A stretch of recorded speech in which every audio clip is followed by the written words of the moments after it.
ಹುಮ್ನಾಬಾದಲ್ಲಿ ಆ ಶ್ರಮದಲ್ಲಿರ್ತಕ್ಕಂಥ ಮುಖ್ಯಮಂತ್ರಿಗಳಾದಂತ ಸನ್ಮಾನ್ಯ ಶ್ರೀ ಯಡಿಯೂರಪ್ಪನವರು ನಮ್ಮ ರಾಜ್ಯದ ಮುಖ್ಯಮಂತ್ರಿಗಳಾಗಿದ್ರು. ಆ ಶ್ರಮದಲ್ಲಿ ನಾನು ಕೂಡ ಶಾಸಕನಾಗಿದ್ದೆ. ಖಾಸಗಿ ನಿಗಮಗಳು ಈ ಒಂದು ಸಿದ್ಧಾಂತ ಶಿಖಾಮಣಿ ಇದೊಂದು ಪುಸ್ತಕ ಮಾಡಬೇಕಾಗಿದೆ, ಇದಕ್ಕೆಲ್ಲ ಹಣಕಾಸಿನ ವ್ಯವಸ್ಥೆ ಬೇಕು ಅಂದಾಗ ಆ ಸಮಯದಲ್ಲಿ ಯಡಿಯೂರಪ್ಪ ಅವರು 50 ಲಕ್ಷ ರೂಪಾಯಿ ಕನ್ನಡದಲ್ಲಿ ಪುಸ್ತಕ ಮಾಡಬೇಕು ಅಂದಾಗ ಬಿಡುಗಡೆ ಮಾಡಬೇಕು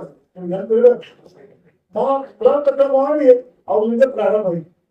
ಆಮೇಲೆ ನಮ್ಮ ಸರ್ಕಾರ ಬೇರೆ ಸರ್ಕಾರ ಬಂದಾಗ ಇನ್ನು ಬೇರೆ ಏನು ಹಣಕಾಸಿನ ವ್ಯವಸ್ಥೆ ಬೇಕು, ಆ ಹಣಕಾಸಿನ ವ್ಯವಸ್ಥೆ ಕೂಡ ಆಯಿತು.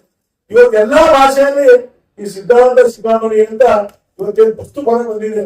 ಇವತ್ತೆಲ್ಲ ರಾಜ್ಯಗಳಲ್ಲಿ ಇಡೀ ದೇಶದಲ್ಲಿ ಕೂಡ ಬಿಡುಗಡೆ ಆಗ್ತಕ್ಕಂಥ ಆಗಿದೆ. ಇವತ್ತು ಅವೆಲ್ಲ ಕೂದಿದ್ರೆ ತಾವು ನೋಡಿ ಆ ಮಕ್ಕಳ ಭವಿಷ್ಯ ನಿರ್ಮಾಣ ಮಾಡ್ತಕ್ಕಂಥ ಮಕ್ಕಳು ಕೂಡ ಹೇಳೋದು. ಇವತ್ತು ಅವೆಲ್ಲ ತಾಯಂದ್ರು ಕೂತಿದ್ರೆ ಇವತ್ತು ನಮ್ಮ ಮಕ್ಕಳಿಗೆ ಗುಣಮಟ್ಟದ ಶಿಕ್ಷಣ ಕೊಡ್ಬೇಕಾಗಿದೆ. ಶಿಕ್ಷಣ ಜೊತೆಯಲ್ಲಿ ಸಂಸ್ಕಾರ ಇವೆರಡೂ ಬಹಳ ಈ ತಗಡಿ ಇಂಥವರು ಆ ತರ ಇದೆ. ನೀವು ಬರೀ ಶಿಕ್ಷಣ ಕೊಡ್ರಿ, ಸಂಸ್ಕಾರ ಕೊಟ್ಟಿಲ್ಲ ಅಂದ್ರೆ ಎಲ್ಲರೂ ಕೂಡ ಉಪಯೋಗ.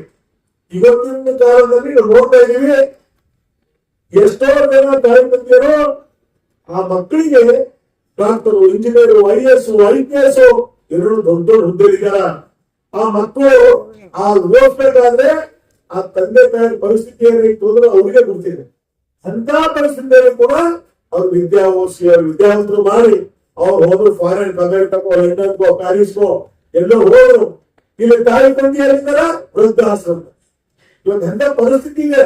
ಇದು ಕಲ್ಪನೆಗಳಲ್ಲಿ ಬರೋ ಸುಮ್ಮನೆ ಹೇಳ್ತಾ ಬಂದಿವಲ್ಲ, ಅವ್ರು ಕೂಡ ನೋಡ್ಬೇಕು. ಬೀದರ್ ಇರ್ಬೋದು, ಹುಮ್ನಾಬಾದ್ ಇರ್ಬೋದು, ರಾಜ್ಯದಲ್ಲಿ ಇರ್ಬೋದು, ಅನೇಕ ಕಡೆ ನಾವೆಲ್ಲ ನೋಡ್ತಾ ಇದ್ವಿ. ಇವತ್ತು ನಿಮ್ಮ ಮಕ್ಕಳಿಗೆ ದಯಮಾಡಿ ಒಳ್ಳೆ ಶಿಕ್ಷಣ ಕೊಡಿ. ಯಾಕಂದ್ರೆ ಯಾವುದೇ ಒಂದು ಜೀವನದಲ್ಲಿ ಶಿಕ್ಷಣ ಬಹಳ ಮಹತ್ವ. ನಮ್ ಜೊತೆ ಇರ್ತಕ್ಕಂಥ ಕೊನೆಯವರೆಗೆ ಆ ಶಿಕ್ಷಣ ಮಾತ್ರ. ಆಸ್ತಿ ಬರ್ತದ, ಅಧಿಕಾರ ಬರ್ತದ, ಹೋಗ್ತದ, ಎಲ್ಲರೂ ಕೂಡ ಈ ಮನೆಯ ಹೊರಗಡೆ ಸುಳ್ಳ ಇರ್ತದಲ್ಲ, ಆ ರೀತಿ ಮಳೆ ಬಂದಾಗ ಒಂದೊಂದ್ಸಲ ಹೋಯ್ತದ. ಆದ್ರೆ ನೀವು ಕೊಟ್ಟಂತ ಶಿಕ್ಷಣ ಆ ಮಕ್ಕಳ ಭವಿಷ್ಯ ಮಾಡ್ತಕ್ಕಂಥದ್ದು ಏನ್ ಕೆಲಸ ಮಾಡ್ತಲ್ಲ, ಅವ್ರ ಕೊನೆಯವರಿಗೂ ಅವ್ರ ಜೀವನದವರೆಗೂ ಕೂಡ ಅವ್ರ ಜೊತೆಯಲ್ಲಿ ಇರ್ತದ. ಅವ್ರು ನೀವು ಕೂಡ ನೀವು ಆಸ್ತಿ ಮಾಡ್ಬೇಕಾಗಿಲ್ಲ.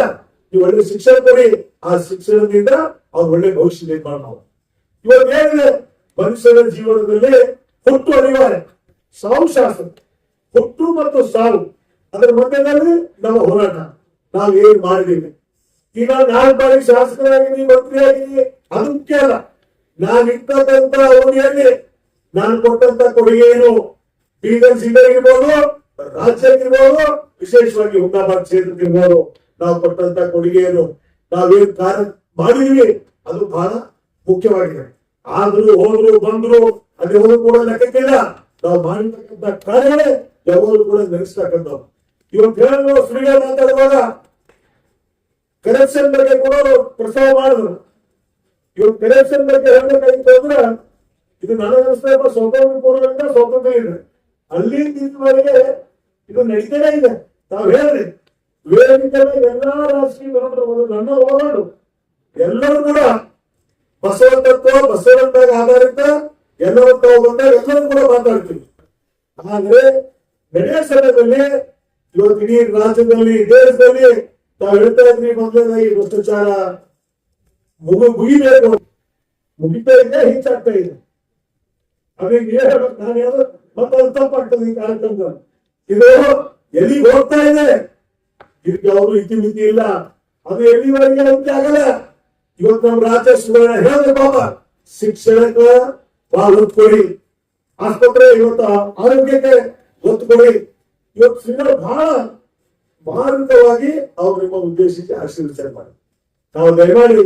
ಯಾಕಂದ್ರೆ ನನಗ ಸಿದ್ದೇಶ್ವರ ಸ್ವಾಮಿಯವರು, ರಜನೀಶ್ ವಾದಿಯವರು, ಇನ್ನೊಬ್ಬರ ಜೊತೆ ಎಲ್ಲ ಸ್ನೇಹಿತರು ಬಂದು ನಾನು ನೀವು ಗೌರವ ಅಧ್ಯಕ್ಷ ಆಗೋ ಬಂದಾಗ ನಾನು ಬಹಳ ಸಂತೋಷದಿಂದ ನಾನು ಅಧ್ಯಕ್ಷನಾದ.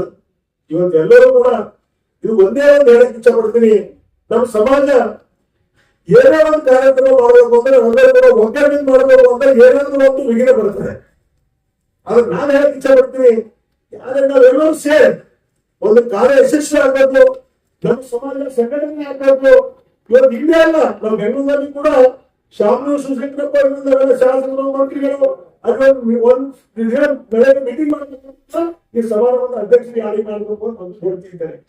ಅಲ್ಲೇ ಇದೆ ಇಲ್ಲೇ ಈ ಹಾಸನ ಸ್ವಾಮಿಗೆಲ್ಲ ಇಚ್ಛೆ ಬರ್ತೀರಿ ಸ್ವಾಮಿಗಳು ಇವರೆಲ್ಲರೂ ಸೇರಿ ವಿಶ್ವಗುರು ಬಸವಣ್ಣನವರು ಏನು ಹೇಳಿದ್ರು 12ನೇ ಶತಮಾನದಲ್ಲಿ ಇವನ್ ಯಾರೋ ಅನ್ನದೇ ಇವರು ನಮ್ಮವ